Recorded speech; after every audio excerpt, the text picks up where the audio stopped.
The Adventures of Captain John Horace Mucklebunt. The Dragon of Fay. Chapter 1.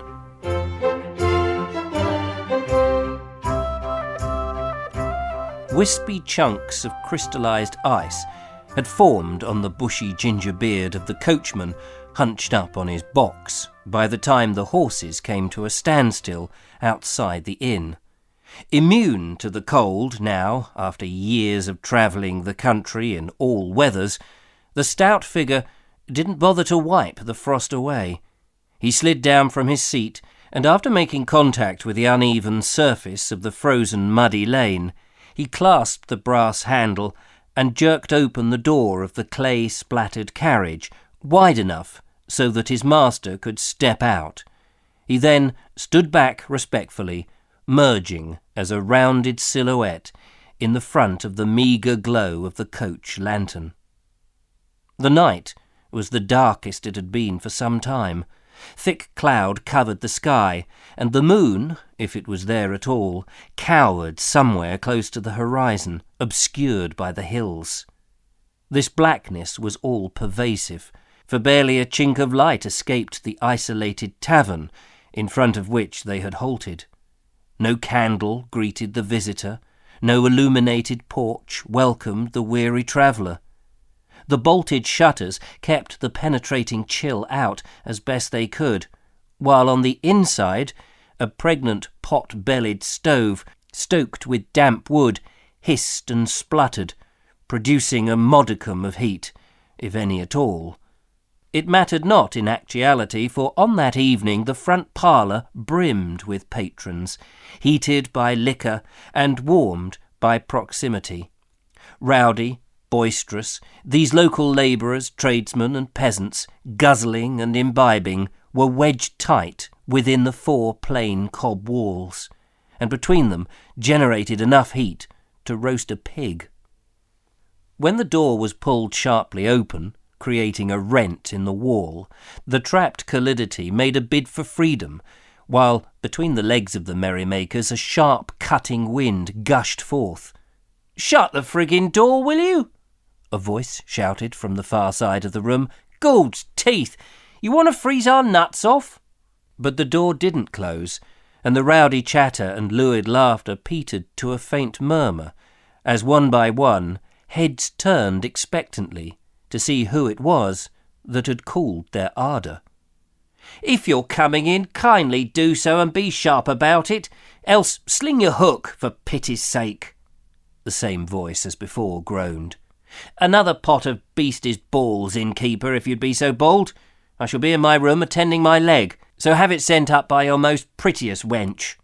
The innkeeper, a wizzly little man, encased in an emaciated bony frame, bowed his hairless skull humbly, and started to dart back to the kitchen to carry out his instructions, when, sensing the peculiar stillness that had befallen the place, he cast a weary eye towards the threshold.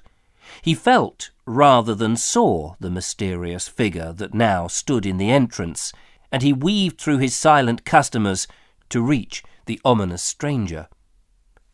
Before he spoke, the innkeeper slipped an arm behind the newcomer and pulled the door shut, closing off the icy draught that had turned his customers to stalagmites.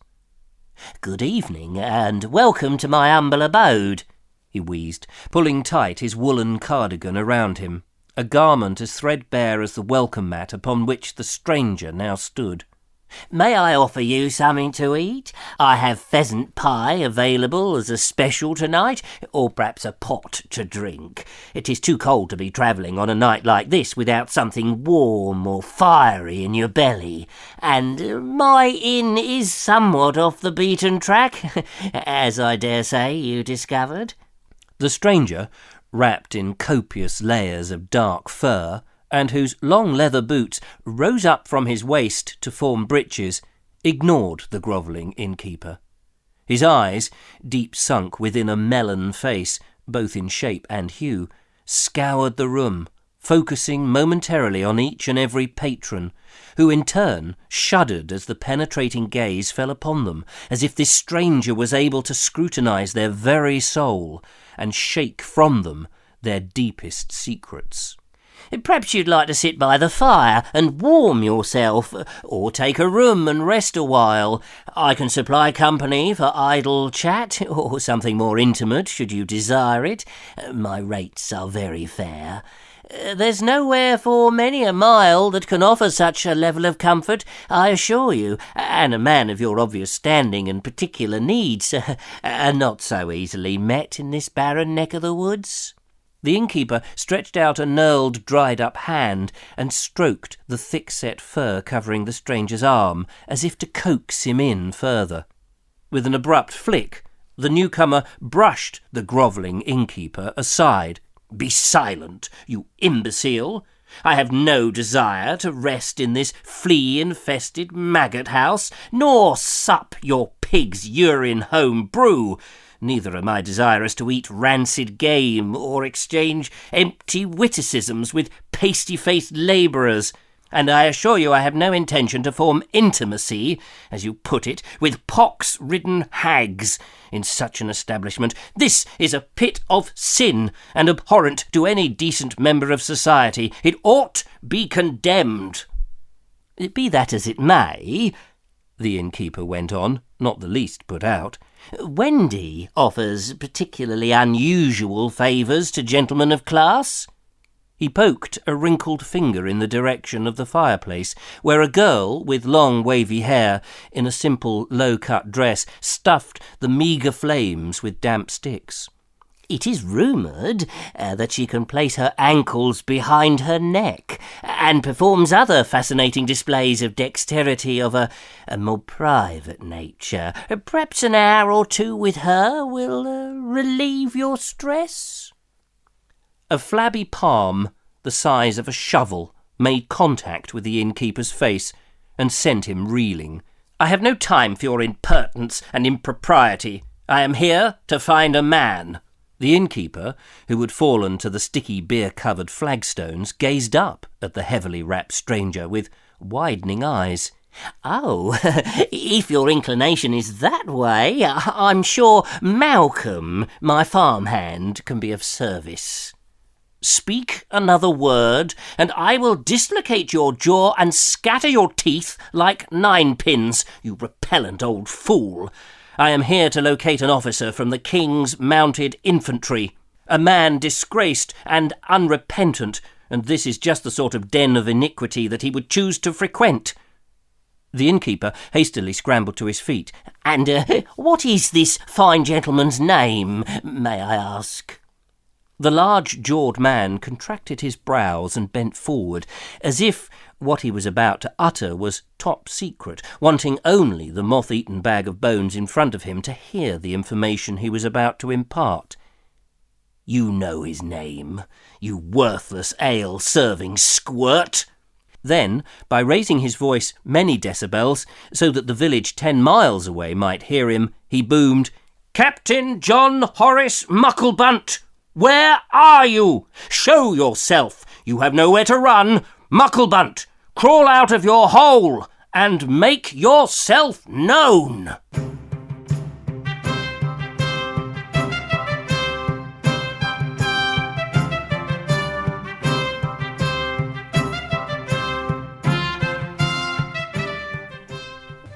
The man in question was reclining on a bed in an upstairs room in the same inn, attended by 2 of the innkeeper's most popular employees. Rarely fully clothed, these 2 young ladies paraded in their colourful undergarments, carrying out the demands the youthful captain asked of them. At the time of the interruption, the booming bellow from below, a dark-haired beauty had Captain Mucklebunt's baby-faced head resting in the valley of her bosom, as she rubbed the nape of his neck and massaged his shoulders, while the other floozy, a buxom blonde with generous lips and wide hips, propped up his left thigh and, having dipped a rag in melted beeswax, polished the hardened end of his stump. "If we ignore him, he will go away," murmured the young captain into the pure white, lilac-smelling breasts. Below, Someone had evidently divulged the soldier's whereabouts, for the thunderous voice had moved closer and now echoed up the stairwell. It was followed by the heavy creaking of ancient timber and the thud of determined boots upon an uncarpeted stairwell, giving clear warning of an impending visit. When the small chamber's flimsy door was wrenched aside, and the odious and overweight visitor blundered in, Mucklebunt had pulled up both girls onto the bed so that they were lolling either side of him, and he straddled his arms over their shoulders in such a fashion that his hands dropped to their chest and cupped a breast. "Mucklebunt!" the intruder cried, his voice deep, throaty, and unnecessarily voluminous. "So, this is your slut-infested bolt-hole, is it? I might have known." The 21-year-old lifted his head from the warm, sweaty neck of the blonde girl and put away his drooling tongue to study the grim spectre hovering between the thin aperture of the door. He gave the heavy furs and leather boots a cursory glance before turning his attention to the gentleman's ugly head. A flabby, generous jaw with thick, puffy lips and folds of coiled blubber hanging limply beneath it jutted forward. Above, a wide flattened nose, where both nasal entrances had collapsed after some lag had brought his fist to an abrupt stop upon it in the long dim and distance past, rose up to the bridge bisecting the forehead. Twin, bristly brows framed a cruel pair of muddy eyes, narrowed to the size of peppercorns, and far too close together for any meaningful aesthetic. They glared at the reclining man and his two harlots. The intruder also carried a black cane, which he clenched in a pudgy hand bejewelled with rings and gems. In the other he gripped a beaver-skinned topped hat, the arm hanging loosely down his side. Mucklebunt grinned at him. "Why, Toady, how fabulous to see you! You're looking as dashingly heroic as usual. Times must be good, for do I detect a slight enlargement to your girth?" "You insolent imp! My name is Joseph Todias, as well you know." "Of course it is, Toady. Mr. Joseph Uriah Todias, Queen's Counsel, Tax Inspector, Special Advisor, and Money Lender. How could anyone forget you? Don't stand on ceremony, Toady. Come in, have a seat, rest your buttocks. Girls, fix our visitor a drink. Cut him some pork pie. Make him welcome." 3 sharp raps on the floor from Mr. Todias's cane brought a mocking frown to the young man on the bed, and he sat up, his soot-covered, dirt-ridden, torn dragoon's jacket spilling open, revealing a crumpled vest beneath and a few curls of sprouting chest hair. The innkeeper's servants rolled off the bed to fetch the refreshment. "Look at you," bellowed the straight-backed, authoritative figure in the doorway, aghast at the officer's state of undress and dishevelment. "You are a disgrace to Her Majesty's Imperial Army, with whom, need I remind you, you, as captain, are duty-bound to uphold the infantry's reputation to the highest order." Mucklebunt nodded solemnly and turned judiciously to the girls. "You better go, my angels. I fear your presence offends the great man." The haughty females snorted, blew kisses to the stranger, and grabbed their overgarments before vanishing from the room through a smaller door beside the fireplace, leaving the young captain and his sullen visitor alone. "Won't you sit down, Toady? You look tired and weary." Mucklebunt gestured to a small bare wooden chair in the bay window opposite the end of the bed. But Mr. Joseph Uriah Todias flinched not from the doorway. "I have come for my money, Mucklebunt, as well you would have guessed. Long overdue and accruing interest of biblical proportions. You owe me, and I have a writ for immediate payment. Prevaricate any longer, and I shall have you arrested. Procrastinate, and the debt shall be settled in an ugly manner that even you and your loose, drunken, shameful living would not wish to come to pass." The youthful captain studied the loathsome, fur-clad man with steady eyes, yet at the back of his skull, through the alcoholic fuddle that kept his brain swimming in fearless abandon, he had the sense that in truth He ought to take notice of this dangerous man. Even so, he shrugged, clasped his hand around a full tankard of frothy ale, and poured the gritty contents down his throat with all the apparent ease and practice of a lifetime's debauchery. "You forget, sir," the man at the door continued, when the pewter pot clanked down upon the bedside table, his manner more restrained, and the tone of his voice level but chilling. "You forget who it was that provided the funds for your operation, without which you would have certainly perished.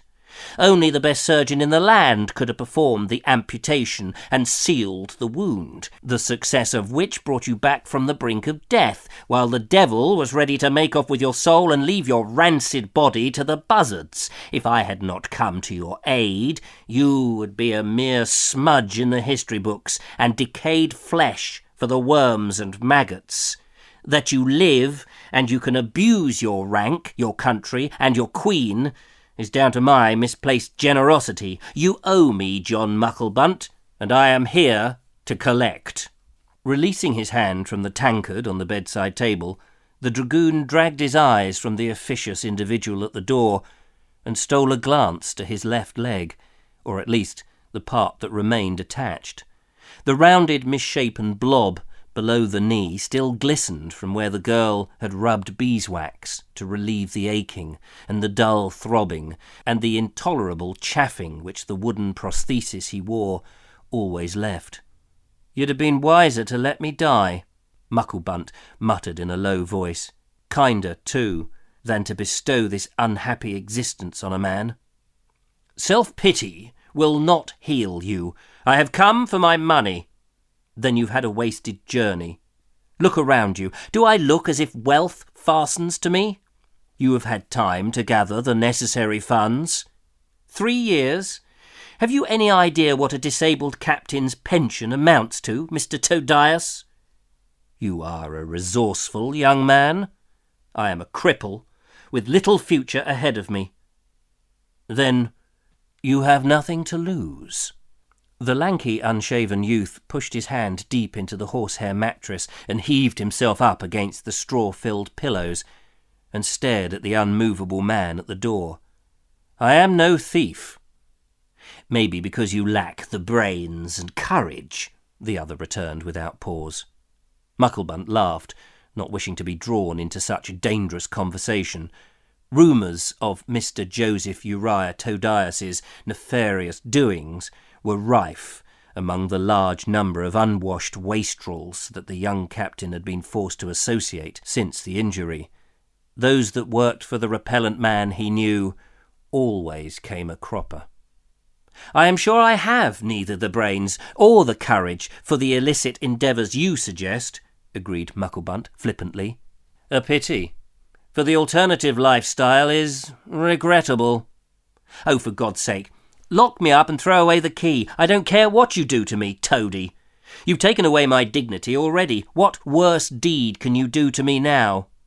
The large, greasy figure at the door took a step forward and leant on his stick. "Then let me tell you this, Captain Mucklebunt. It would be a shame if your relation were to suffer because of your inability to pay your dues." Mucklebunt waved a hand at him. "You idiot, toady! You are forgetting. I am an orphan. I have no relations. You cannot blackmail me with such trivia." "Is that so?" "Yes, you fool, as you well know. Now go away and leave me to rot in peace, and send the wenches up on your way out. At least with them I can spend my days in some pleasurable pursuit." "I think not, Captain." "Oh, for pity's sake. Trivial is it that you permit your offspring to suffer?" "Offspring?" Mucklebunt swallowed involuntarily.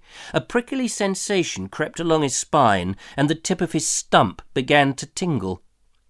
Mr. Todias noticed the reaction and smiled smugly. "Then you are ignorant of the infant, born not more than a year ago by a woman you impregnated during your recovery. Curious how striking a resemblance to you the baby has at such a tender age. 'Twould be a pity if she never made it to her second birthday. Don't you agree, Captain Mucklebunt?